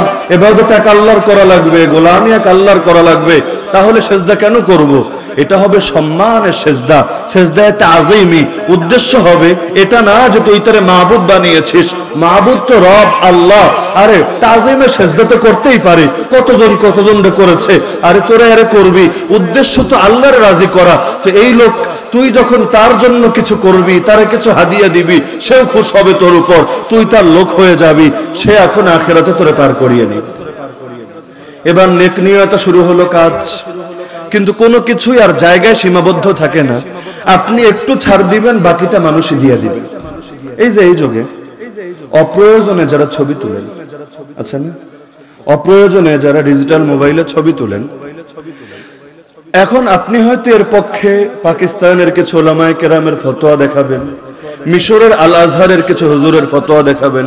আপনি বলবেন না এই ক্ষেত্রে আমি দারুল উলুম দেওবন্দের ফতোয়া মানি না, হাটাজারিটা মানি না, অমুক তমুক প্রতিষ্ঠানের মানি না, যেহেতু এই পক্ষেও কিছু কিছু মত আছে মানি।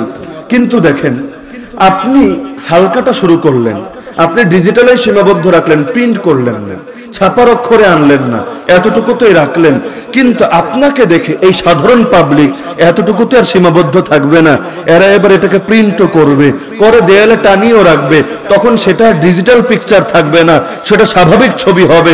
যেই ছবি হারাম হওয়ার ব্যাপারে এই জমিনের কোন হকপন্থী আলেম ইখতিলাফ করেন নাই, কারণ যেটা সহিহ হাদিস দ্বারা প্রমাণিত সেটার ব্যাপারে ইখতিলাফ করার সুযোগ কোথায়? আরে রং কালি দিয়ে যদি আঁকেন সেটা যেমনি ভাবে ছবি হয়, যদি আপনার প্রিন্টার দিয়ে বের করেন, সেটাও তো একইভাবে স্থির চিত্র হয়। ওইটা আর এইটার মধ্যে পার্থক্য কি? আমার নবীকে এত খাস অর্থ বুঝিয়েছেন, রং তুলি দিয়ে করলে হারাম, প্রিন্ট করলে হালাল, এটা তো কখনোই হওয়ার কথা না। আজকাল অনেক ইসলামী বইও ছবি দিয়ে দেয়, হয়তো লেখকের ছবি, না হলে যার জীবনে নিয়ে বই তার ছবি, সেটা তো ডিজিটাল ছবি না। যদি কারো মত এখানে টানে, যেই আলেমদের মত টানবে তারা কথা বলেছেন ডিজিটাল পিকচার নিয়ে, ছাপানো পিকচার নিয়ে না। কিন্তু মানুষ এতদূর এগোলো কিভাবে? কারণ অল্প একটু ছাড় পেলেই মানুষ বহুদূর এগিয়ে যায়। এ কারণে আমাদের উসুলুল ফিকহের একটা অধ্যায় আছে, সাদ্দুন লিল যারাইয়া সাদ্দুন লিল বাব, দরজাই বন্ধ রাখবা। কোন মুস্তাহাব যদি পরিণতিতে সামনে গিয়ে কখনো এমন কোন দরজা খুলতে পারে যেটা নাজায়েজ হবে, হারাম হবে, উম্মতের আলেমরা সেই মুস্তাহাব থেকে নিষেধ করে। কারণ একবার যদি দরজা খুলে যায়, কোথায় গিয়ে শেষ হবে এটা বোঝা যায় না। ওই যে মূর্তি পূজা সিরিয়ালটা কিন্তু এভাবেই এসেছিল, ধাপে ধাপে একটু একটু একটু করে সামনে অগ্রসর হয়েছে। এই যুগেও যারা বেদাতি হয়েছে, একদিনেই কিন্তু এরা এমনটা হয় নাই, একটু একটু একটু করে এগিয়েছে। পূর্বপুরুষ একটু করেছে, পরের পুরুষ আরেকটু করেছে, নাতি পুরুষ এসে আরেকটু বাড়িয়ে দিয়েছে। এক পর্যায়ে বেদাত আর বেদাতে থাকে নাই, আস্ত শিরকে পরিণত হয়েছে। তো এই কারণে সেই ঘটনার শেষ কেমন হলো? তারা আর সেজদায়ে তাজিমিতে থাকলো না, এবার মূর্তির পূজাই শুরু করলো। এমনকি এই যে হিন্দুরা 33 কোটি দেবতা বানিয়ে নিয়েছে, তো এক ভগবান থেকে 33 কোটি দেবতা কেমনে বের হলো? দেখবেন এভাবেই শাখা হয়ে হয়ে হয়ে দায়িত্ব বন্টন। এক আল্লাহকে এত কিছু চালাইতে পারবো? ওই বৃষ্টি দিব একজনে, বাচ্চা দিব একজনে, এইটা করব একজনে, ওইটা করব একজনে। তো এভাবে বাড়তে বাড়তে বাড়তে বাড়তে রব এত বড় বেড়েছে, সারা জীবন ইবাদত করেও সব রবের ইবাদত শেষ করা যায় না। আপনি কি 33 কোটি দিন বাঁচবেন? ডেইলি যদি নতুন একটা কইরা খোদার ইবাদত করেন, তাহলে ইবাদত করে শেষ করতে পারবেন? পৃথিবীতে হিন্দু আছে কয়টা? 33 কোটি আছে কিনা আল্লাহ ভালো জানে। যদি না থাকে তাইলে তো রব বাইরা যাবে তার অনুসারীর চাইতে। তো এই হালতগুলো হয় অনেক সময়। এরকম ভালো কাজ থেকে সূচনা হয়, পরে আর ভালোতে সীমাবদ্ধ থাকে না, ধীরে ধীরে বেড়ে যায়। মনে করেন আল্লাহ নবী সাল্লাল্লাহু আলাইহি ওয়াসাল্লামের জীবনের প্রতিটা জিনিসের আলোচনা করা, সেটা কি সওয়াবের কাজ না গুনাহের কাজ? কেউ যদি বলে গুনাহের কাজ, তার ঈমান থাকবে? নবীর চুল, নবীর দাঁত, নবীর নখ, নবীর থুতু, নবীর ইস্তেনজা, নবীর হাঁটা, নবীর বসা, নবীর প্রতিটা, এমনকি নবীর সঙ্গে যা সামান্যভাবে সম্পর্কিত, সেগুলোর আলোচনা করাও তো আমাদের জন্য অনেক বেশি সওয়াব এবং সৌভাগ্যের বিষয়। তাহলে নবীর জীবনী, আরবিতে বলে সিরাত, বাংলায় বলে জীবনী। নবীর জীবনীর মধ্যে নবীর জন্ম নাই নাকি জন্ম না নিয়ে নবী হয়ে গেছেন তিনি? জন্ম নাই। জন্ম বাংলা শব্দ, আরবি হলো মিলাদ। আরবি কি? মিলাদ। তাহলে মিলাদ নিয়ে আলোচনা করাও ইবাদত না? কথা বুঝতে পারছেন? মিলাদ নিয়ে আলোচনা করাও ইবাদত না? অনেকে সরল ভাষায় প্রশ্ন করে, হুজুর মিলাদের হুকুম কি? আরে মিলাদ বলতে কি বোঝাচ্ছ আগে সেটা ক্লিয়ার করা লাগবে। এক বাক্যে হুকুম সব সময় বলা যায় না, কারণ এক একজনে দিলে আবার এক একটা নিয়ে আসে, উপস্থাপন আবার করে আরেকটা, বুঝায় আবার আরেকটা, ফতোয়া নিয়ে আবার লাগে আরেক জায়গায়। বাঙালি বহু চালাক হয়ে গেছে এই যুগে। তো মিলাদ মানে জন্ম।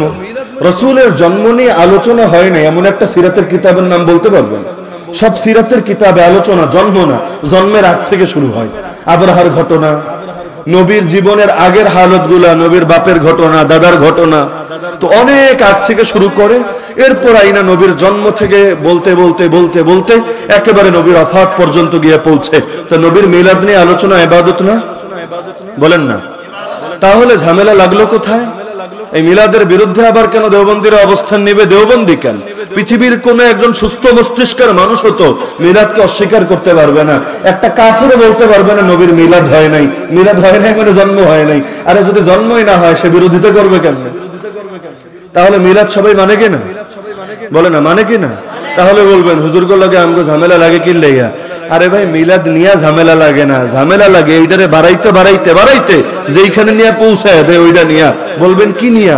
ওই যে দেখেন না আপনারা নেট যারা চালান দেখেছেন, কেক কেটে কেটে happy birthday to you Muhammad, happy birthday to you ইয়া রাসূলুল্লাহ, এইটা ফাইজলামি না আর কি? বলেন দেখি আমারে। ঢোল বাজায় দেখেন নাই? ঢোল বাজায়, তবলা বাজায়, নাইচা গায়া খোশ আমদেদ ইয়া রাসূলুল্লাহ, রাসূলের আগমন, শুভেচ্ছা, স্বাগতম, লাল গোলাপের শুভেচ্ছা ইয়া রাসূলুল্লাহ, এগুলো আমি বাংলাদেশের গল্প বলছি, বাইরের দেশের না। তো এইটা ফাইজলামি নাকি? এই কেক কাটা তুই শিখলি কার থেকে? কাফেরের থেকে শিখোস নাই? সিনেমা দেখা শিখোস নাই? নাটক দেখা শিখোস নাই? তাহলে শিখবি কাফেরের থেকে আর প্রয়োগ করবি নবীর ব্যাপারে। কেন ইসলাম কি এত মিসকিন হয়ে গেছে? নবীর মহব্বত কেমনে প্রকাশ করতে হয় সেটাকে ইসলাম তোরে শেখায় নাই? আবু বকর ওমর কেমনে মহব্বত প্রকাশ করেছে, হাসান হুসাইন কেমনে মহব্বত দেখিয়েছে সেটাকেই তুই শিখলি না। আর যারা মহব্বতের জন্য জান কোরবান দিতে পারে তাদেরকে মহব্বত অন্য কারো থেকে শিখতে হয় না। তো মহব্বতের একটা লিমিটেশন আছে। একজন ওলিরে ভালোবাসতে গিয়ে যদি সাহাবীর থেকে উপরে তুলে ফেলেন, সাহাবীরা ভালোবাসতে গিয়ে যদি নবীর থেকে উপরে তুলেন বা নবীর সমান বানান, নবীরে তুলতে গিয়ে যদি আল্লাহর সমান বানান, খ্রিস্টানরা ঈসা আলাইহিস সালামরে তুলতে তুলতে তুলতে ইবনুল্লাহ, আল্লাহর পুত্র, নাউযুবিল্লাহি মিন যালিক, আল্লাহর পুত্র তাইলে মারিয়ামের গর্ভে আইলো কেমনে? কই যে বাপ নাই তো গর্ভে আইছে কেমনে? তাহলে আল্লাহ জন্ম দিছে, নাউযুবিল্লাহি মিন যালিক। বেদাতের কোন পর্যায়ে চলে গেছে? ইহুদিদের একটা গোত্র ছিল, ওরা বলতো উযাইর ইবনুল্লাহ। কেন? কারণ এক জালেম আক্রমণ করে সব তাওরাত পুড়িয়ে ফেলেছিল। কোরআনের হাফেজ যেমন ঘরে ঘরে, আগের কিতাবগুলোর ক্ষেত্রে এমন ছিল না, হাফেজ খুব কম পাওয়া যেত।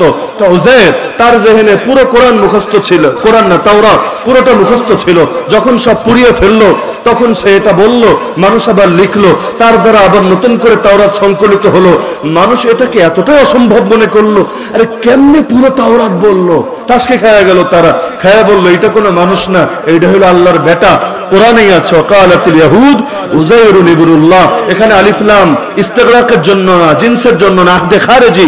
ইহুদিদের একটা নির্দিষ্ট গোত্র বলে উযাইর হলো আল্লাহর বেটা। তো ওরা গোমরা হয়েছে ভালোবাসতে বাসতে না? বলেন না, ওরা কি ঈসা আলাইহিস সালামের প্রতি ঘৃণা করে গোমরা হয়েছে? উযাইরের প্রতি ঘৃণা করে গোমরা হয়েছে, কিন্তু মহব্বতের ঠেলা সামলাইতে পারে নাই। মহব্বত করতে করতে মনে করেন মায়েরও মহব্বত করেন, বোনরেও করেন, বউরেও করেন, সবদিন নাম মহব্বত নাকি?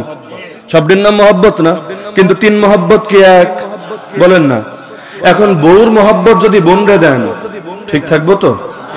আবার মায়ের মহব্বত যদি বউরে দেন, আপনার ধ্বজভঙ্গ করে আপনার বিরুদ্ধে মামলা দায়ের করব যে আমি ওর থেকে ছুটতে চাই, তালাক চাই, এইটা কোনো কামের না। ও আমারে মায়ের মতো তো মাথায় তুইলা রাখে, কিন্তু আমার চাহিদা পূরণ করে।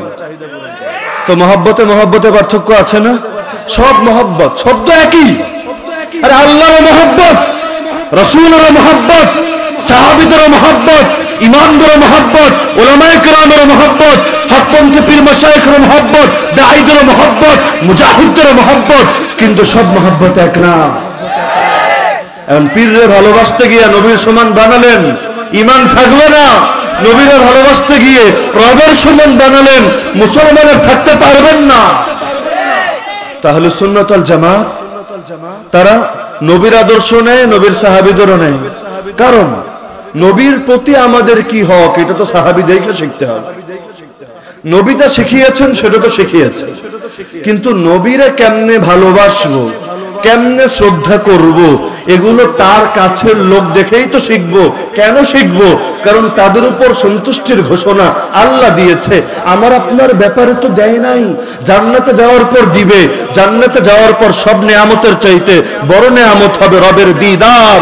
রব যখন বান্দারে বলবে, বান্দা তোর উপর চিরকালের জন্য খুশি হয়ে গেলাম, আর কোনোদিন রাগ করব না তোর উপর, বান্দা তখন এত বেশি খুশি হবে, জান্নাতের সব নেয়ামত এই নেয়ামতের সামনে তুচ্ছ হয়ে যাবে।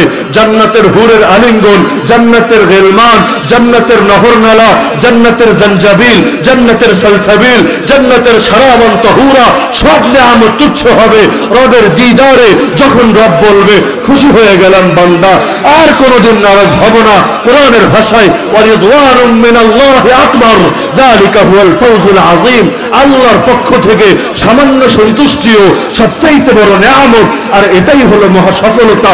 তো যেই সফলতা লাভ করবেন জান্নাতে গিয়ে এত এত এত ধাপ পাড়ি দিয়ে, মৃত্যু যন্ত্রণার ধাপ, কবর জগতের ধাপ, হাসুরের ধাপ, সূর্য যখন মাথার একেবারে নিকটে, মিজানের ধাপ, পুল সিরাতের ধাপ, এরপর আপনার জান্নাত, এত ধাপ পরে যে নিয়ামত লাভ করবেন সাহাবীরা এই জমিনে বসে মার খেতে খেতে, রক্ত ঝরাতে ঝরাতে, শহীদ হতে হতে, নবীর সোহবতের বরকতে সেই ঘোষণা দুনিয়ায় পেয়ে গেছেন। তো সাহাবীদের চাইতে বেশি বুঝতে গেলে পরিণতি ভালো হবে। হ্যাঁ, ইসলাম যদি অপূর্ণ হতো তাহলে এখানে আপনার অনেক কাজ ছিল, কিন্তু ইসলাম যেহেতু পূর্ণাঙ্গ, এখন আপনার কোনো কাম নাই, আপনার কাম একটাই, খেলে মানবেন। দরজা পরিপূর্ণ, না কিছু বাড়বে না কিছু কমবে, সব কমপ্লিট হয়ে আছে, প্লেট রেডি, খাবারের খালি বইসা খাবেন, কোনো খাবার আনার জন্য চিন্তা করতে হবে না। এটাই হলো আহলুস সুন্নাত ওয়াল জামাতের তরিকা।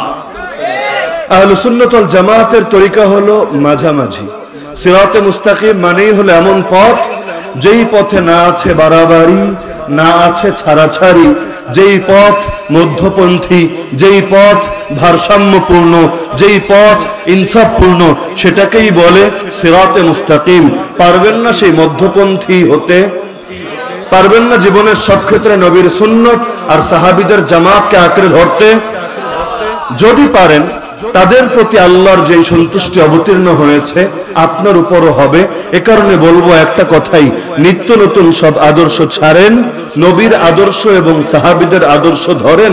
রাজনৈতিক ক্ষেত্রে নবী আর সাহাবীদের ধরেন, অর্থনৈতিক ক্ষেত্রে নবী আর সাহাবীদের ধরেন, বিচার ব্যবস্থার ক্ষেত্রে নবী আর সাহাবীদের ধরেন, সভ্যতায় নবী সাহাবীকে ধরেন, সংস্কৃতিতে নবী আর সাহাবীদের ধরেন, শিক্ষা ব্যবস্থায় নবী আর সাহাবীদের ধরেন, সমাজ জীবনে নবী আর সাহাবীদের ধরেন, ব্যক্তি জীবনে নবী আর সাহাবীদের ধরেন, পরিবার জীবনে নবী আর সাহাবীদের ধরেন, আর্থিক লেনদেনে নবী আর সাহাবীদের ধরেন, সামাজিক আচার আচরণে নবী আর সাহাবীদের ধরেন, আদব আখলাকে নবী আর সাহাবীদের ধরেন, ইবাদতে নবী আর সাহাবীদের ধরেন, ইতাআতে নবী আর সাহাবীদের ধরেন, মুহাব্বতে নবী আর সাহাবীদের ধরেন, ইশকে নবী আর সাহাবীদের ধরেন, জান্নাতি হয়ে যাবেন।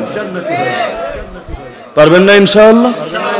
তো আকাইদে আহলে সুন্নাত ওয়াল জামাত এক কথার মধ্যেই চলে আসবে যে আহলুস সুন্নাহ ওয়াল জামাত, সুন্নাহ মানে সুন্নাতুর রাসূল, আমার প্রিয় রাসূলের আদর্শ, আর জামাত মানে জামাতুস সাহাবা, সাহাবায়ে কেরাম রাদিয়াল্লাহু আনহুম আজমাইনের জামাত। আহাল মানে হইল অনুসারী, ধারক বাহক। তো যারা নবীর আদর্শ আর নবীর সাহাবীদের ধরবে তারাই আহলুস সুন্নাহ ওয়াল জামাত। তাদের যেই বিশ্বাস সেটার নামে আকীদা, আকীদা শব্দের বহুবচনে আকাইদ, আকাইদে আহলে সুন্নাত ওয়াল জামাত।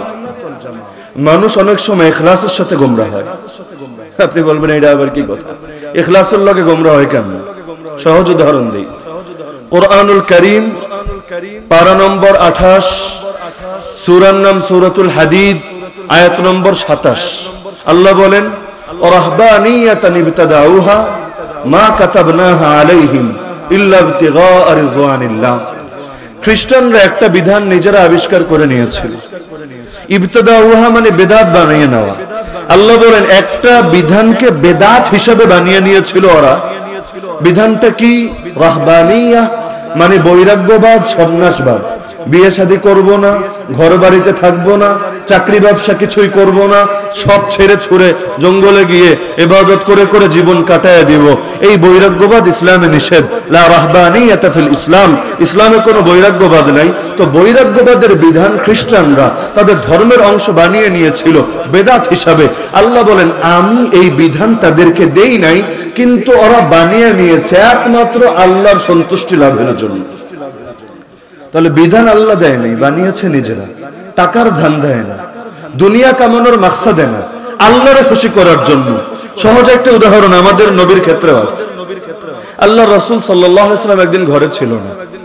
তিনটা লোক আসলো খোঁজ নিতে, রাসূল কেমন ইবাদত করে, কেমন নামাজ পড়ে, কেমন রোজা রাখে, কেমন কি করে। তো জিজ্ঞাসাবাদ করলো, ঘরের লোকেরা বলল সব ভেঙে চুরে। এখন হাদিসের শব্দ কান্নাহুম তাকাল্লুহা, তাদের কাছে বড় কম মনে হলো। হায় হায় হায়, ভাবছিলাম কি না কি, নবী হইয়া মাত্র এই কয় রাকাত নামাজ, মাত্র এই কয়টা রোজা, সপ্তাহে 2টা, মাসে 3টা, আর এই যে রোজার বর্ণনাগুলো আছে, না বড় কম মনে হচ্ছে। এখন নবীর সামনে তো কিছু বলতে পারে না, নবী কম করবে কেন? এখন নিজেরা একটা ব্যাখ্যা বের করলো, হ্যাঁ বুঝেছি, আমগো মাথায় আইছে বুদ্ধি। কি বুদ্ধি? উনি তো নবী, আল্লাহ ওনার আগের গুনাহ মাফ করে দিয়েছেন, পরের গুনাহ মাফ করে দিয়েছেন, গুনাই করবো না যে লোক তারও সব মাফ। আমরা তো পাপি তাপি গুনাহগার বান্দা, আমরা মাসুম না, আমরা এত সহজে কি বাঁচতে পারমু? নবী কম করছে দেখে আমরাও কম করলে পামু? আরে কোন নবীর আমল রে কম মনে করে? একটাবার চিন্তা করেন, যেই নবী রাতের বেলা নামাজ পড়তে পড়তে নবীর পা ফুলে যায়, উম্মুল মুমিনিন বলেন, ইয়া রাসূলুল্লাহ, আল্লাহ আপনার আগের পরে সব গুনাহ মাফ করলেন, এত নামাজ আপনি আদায় করেন, এটার রহস্য কি? নবী বলেন, আফালা আকুনু আবদান শাকুরা, আরে খালি কি গুনাহ ক্ষমা করার জন্য ইবাদত? আমি কি রবের কৃতজ্ঞশীল বান্দা হব না? রব যে ক্ষমা করলো এজন্য শুকরিয়াতান কি আমি আরো বেশি ইবাদত করব না? আমাদের জীবনে কবে নামাজ পড়তে পড়তে পা ফুলেছিল? নিজের একবার জিজ্ঞেস করেন, নবীর তো নিয়মিতই ফুলতা, আমার কবে ফুলেছিল? যেই নবী এত ইবাদত করতেন, আমাদের বহু লোক কেমন আছে, রমজান ছাড়া সারা বছরে নফল রোজাই রাখে না, আছে না বহু লোক? তাদের কথা নাইবা বললাম, যারা রমজানের রোজাও রাখে না, ওই গোষ্ঠীর কথা বাদ। যারা রমজান ছাড়া একটা নফল রোজাও রাখে না, অথচ আমার নবী যখন রোজা রাখা শুরু করতেন, সাহাবীরা বর্ণনায় আছে, নবী যখন রোজা রাখা শুরু করতেন মনে হতো রোজা মনে রেখেই যাবেন, আর ভাঙবেনই না। আবার যখন বিরতি দিতেন মনে হতো বিরতিই চলবে, আর মনে হয় রোজা রাখবেনই না। হ্যাঁ, পূর্ণ মাস রমজান ছাড়া কোনোটা তিনি রোজা রাখতেন না, বরং মাঝে মধ্যে রাখতেন, মাঝে মধ্যে ছাড়তেন। এমনকি এমনও হয়েছে, আল্লাহর নবী ফজরের পর, ইশরাকের পর ঘরে এসেছেন, এসে জিজ্ঞেস করেছেন নাস্তার কিছু আছে? বলেছে, রাসূল ঘর তো খালি, দেওয়ার মতো কিছুই তো নাই। হকের উপর চললে দুনিয়াতে এমনই হয়, দুনিয়ায় বেশি আগানো যায় না। আপনি দেখেন না, হারাম মাল ছাড়া এই দুনিয়ায় জীবন বাঁচানো কতটা কষ্ট, কত কঠিন। বউর কাছে কথা শোনা লাগে, বাচ্চার কাছে কথা শোনা লাগে, বাপ মা ভুল বোঝে, খারাপ ভাবে, বন্ধুরা আগায়া যাচ্ছে, সহকর্মীরা গাড়ি বাড়ি করে ফেলছে, কিছুই করতে পারলাম না, কতজনে কত খোটা দেয়, কিন্তু বোঝে হকের উপর চলার দুনিয়ায় কি যন্ত্রণা। কারণ দুনিয়া তো মুমিনের জন্য জেলখানা। আরে জেলখানায় খালি আইয়ুবী সাহেবরা আর মামুনুল হক সাহেবরা থাকে না, ইমানের উপর যারা চলে পুরো দুনিয়াটাই জেলখানা। খালি কাশিমপুর আর কেরানীগঞ্জটাই জেলখানা না, বড় জেলখানার মধ্যে সেগুলো হলো ক্ষুদ্র ক্ষুদ্র জেলখানা। মানে জেলের মধ্যে জেল, এমনিও জেলের মধ্যে একটা জেল আছে, সেইটারে বলে সেল। জেলের মধ্যে জেল, তার নাম হলো সেল। জেলের রুমগুলো 2 রকম হয়, ওয়ার্ড, সেখানে 20 জন 30 জন 40 জন থাকে, মোটামুটি একটা পিকনিকের মতো, মেসের মতো, মাদ্রাসায় যেভাবে আবাসিক থাকে এর মতো, বেশি কষ্ট নাই। একসঙ্গে এত লোক থাকলে এমনি গল্প গুজব কইরা দিন পার হয়ে যায়, খাওয়া দাওয়া যেমনই হোক। কিন্তু জেলের মধ্যে জেল, তার নাম সেল, ভিতরে 2 জন 3 জন 4 জন, এখানে দিনগুলো বড় কষ্টে কাটে, খাঁচার পাখির মতো মনে হয়। তো মুমিনের জন্য গোটা দুনিয়াটা এরকম জেলখানা। তো এখন আল্লাহ রসুল এসে জিজ্ঞেস করতেন, কিছু আসেনি? বলতো, নবী নাই তো ঘরে, কি দিব বলেন? এমনও তো হয়েছে মাস পার হয়েছে, আম্মা জান আয়েশা বলেন 2 জিনিস খেয়ে খালি দিন কাটিয়েছি, একটার নাম খেজুর, একটার নাম পানি। মাস পার হয়ে গেছে, চুলা জ্বলে নাই, চুলা জ্বালানোর মতো তৌফিক হয় নাই। হ্যাঁ, মাঝে মধ্যে দুধ হাদিয়া আসতো আশপাশের ঘর থেকে, আর হাদিয়া আসলে তো আসতো, না আসলে ওই খেজুর ওই পানি, ওই খেজুর ওই পানি, ওই খেজুর ওই পানি। সপ্তাহ পেরিয়ে যায়, দিন পেরিয়ে যায়, মাস পেরিয়ে যায়, কিন্তু ঈমান পার হয় না। তো নবী এসে জিজ্ঞেস করতেন, যদি বলতো নাই, নবী বলতেন ঠিক আছে, নফল রোজার নিয়ত করলাম। তো সেই নবীর আমল শুই না এগো কাছে কম মনে হইল। হায়, এখন বলে তাইলে আমরা আরো বেশি ইবাদত করতে হবে, গুনাহগার তো। একজন বলল, আমি চিরকাল রোজা রাখবো, একদিনও রোজা ভাঙবো না। আরেকজনে বলল, সে তো একটা নিয়ে নিচ্ছে, এখন আর একটা নিতে হবে, আমি সারা রাত নামাজ পড়বো, 1 সেকেন্ডও ঘুমাবো না। আরেকজন কইলো, নামাজও নিয়ে নিছস বেটা, রোজাও নিয়ে নিছস, তাইলে যা, আমি এইবার বড়টা নিমু, সারা জীবন আবিয়াইতে থাকবো, বিয়াই করবো না, ইবাদতের লেগে ফারেক হয়ে যাবে। কারণ বিয়ে করলে সাংসারিক কিছু ব্যস্ততা তো আছেই, বাচ্চা কাচ্চা হলে ব্যস্ততা তো আরো বাড়বেই, 2 পা 4 পা 6 পা 8 পা, পা যত বাড়বে দৌড়ানিও তত বাড়বে, এটাই স্বাভাবিক। তা আমি 2 পায়ের উপরে খাড়ায় খাড়ায় ইবাদত করে জীবন কাটায় দিমু, বিয়ে আমি করব না। নবীর কানে যখন এই সংবাদ আসলো, নবী বললেন, এগুলো আমার সুন্নত, আমি রাত্রে ঘুমাইও, রাত্রে জাগিও, আমি রোজা রাখিও, আবার রোজা ছাড়া দিন কাটাইও, আর বিয়ে আমি করিও। সুতরাং যে আমার এই সুন্নত থেকে মুখ ফিরায় নিবে ও আমার উম্মতি না। আপনি বলবেন এটা কি হইল? সে তো ভালোই করতে চেয়েছে, ইবাদত করবে, এতে দোষের কি আছে? সে তো কোনো মন্দ জিনিস করে নাই। নবী বললেন সে আমার উম্মতি না। তো কথা হলো ঘুরে ফিরে এটাই, নবীর চাইতে বেশি বুজুর্গি দেখানো ভণ্ডামি ছাড়া কিচ্ছু না। নবীর বুজুর্গের চাইতে বড় বুজুর্গি হয়? আরে নবী তো সর্বোচ্চ মাকামে পৌঁছেছেন, আপনি আর কই পৌঁছবেন বলেন না? মাকাম বাকি নাই তো? রবের পরে সবচাইতে বড় মাকাম কার? নবীর না? না বলবেন গাউসে পাক। সবচাইতে বড় মাকাম কার? সেই নবীর সামনে অন্য নবীর মাকামও তো কিছু না। ওলিয়া উলিয়া আলেম তো পরের কথা, অন্য নবীও তো কিছু না। সবচাইতে বড় মাকামে পৌঁছেন, আপনি কই যাইবেন কন না? জায়গার আর যাওয়ার তো জায়গা নাই। সুতরাং নবীর পথেই থাকেন, নবীরে মানবেন, নবী শাফাআত করবেন, বাদ দিয়া ভিন্ন কিছু মানবেন, কার শাফাআত নিয়া জান্নাতে যাবেন? বেদাতের পেছনে এত প্রেম জাগলো কেন? নবীর আদর্শকে ছোট মনে হয় কেন? নবীর প্রতি তাজিম কাকে বলে?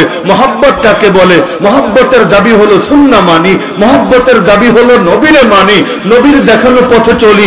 সেই মহব্বত আবার কেমন মহব্বত? যেই মহব্বতের প্রমাণ দিতে গিয়ে নতুন করে শরীয়ত বানাতে হয়, যেই মহব্বতের প্রমাণ দিতে গিয়ে জাল হাদিস রচনা করতে হয়, যেই মহব্বতের প্রমাণ দিতে গিয়ে নবীর নামে নতুন কথা চালাইতে হয়, সেই মহব্বত কোন মহব্বতই না। নবীর প্রকৃত মহব্বত হলো নবীর হেফাজত করবেন, নবীর আদর্শের হেফাজত করবেন, নবীর কথার হেফাজত করবেন, নবীর হাদিসের হেফাজত করবেন, নবীর সুন্নাহর হেফাজত করবেন। এর জন্য জান দেওয়া লাগলে জান দিবেন, মাল দেওয়া লাগলে মাল দিবেন, প্রয়োজনে ফাঁসির কাষ্ঠে দাঁড়াবেন, প্রয়োজনে ইমাম আহমদের মতো ডেইলি 80টা করে চাবুকের বাড়ি খাবেন, প্রয়োজনে ইমাম আবু হানিফার মতো জেলখানা থেকে আপনার লাশ বের হবে। তাতে হয়েছেটা কি? আমি তো নবীর ইশকের পরিচয় দিতে পেরেছি।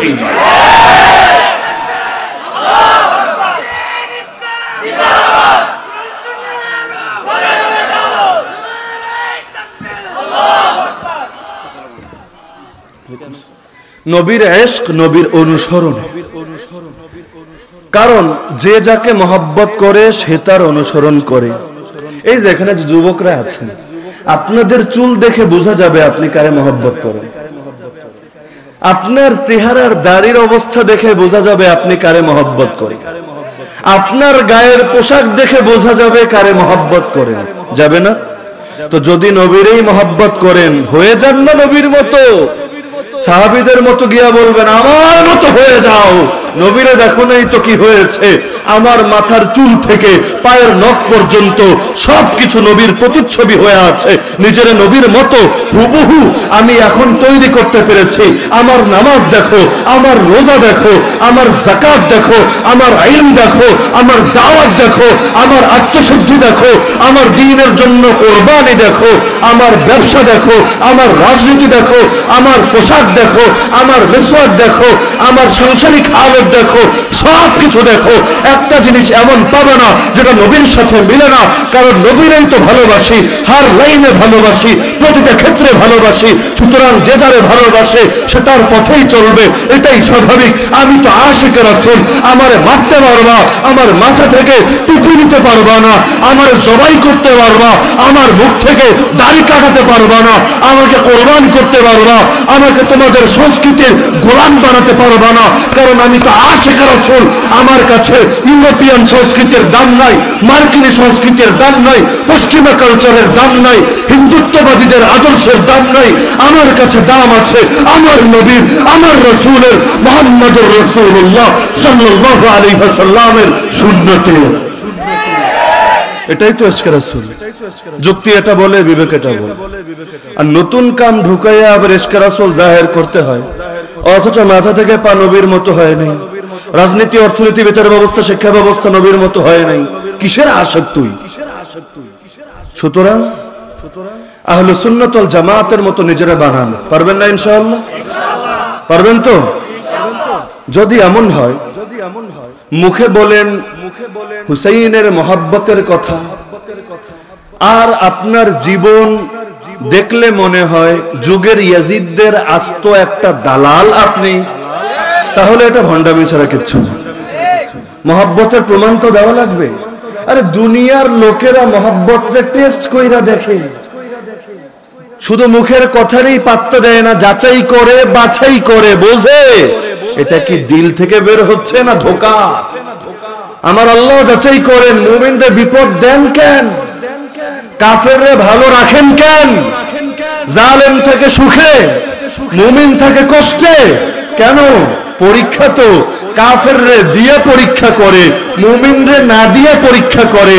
আরে কাফেররে দিয়ে বুঝায় এখনো সাময়িক ধোকায় পড়ে সে আসল সুখের ঘরে ভুলে যায় কিনা, মুমিনরে না দিয়ে দেখে সামান্য মুসিবতেই রবের থেকে সরে যায় কিনা, যার কারণে বিপদ পেয়ে মুমিনের ঈমান বাড়ে আর কাফের সুখে থাইকে আর কুফরি বাড়ে।